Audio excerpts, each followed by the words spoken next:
Lidé. Druh, který dokáže přemýšlet o vlastní existenci. Druh, který se dívá na hvězdy a ptá se proč. Druh, který tvoří historii. Vypráví příběhy. Lidské ruce, které dokážou postavit domov, zúrodnit půdu, zasadit semínko a trpělivě čekat, až z něj vyroste život. Jsou to ruce, které tvoří, které kreslí mapy budoucnosti do hlíny, do papíru, do samotného světa.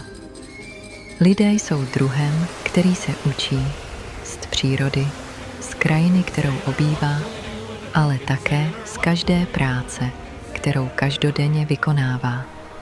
Lidé žijí 10 000 let jako druh. Mají své jazyky, hranice, víry, technologie, ale jedna věc zůstává: touha mít vše a také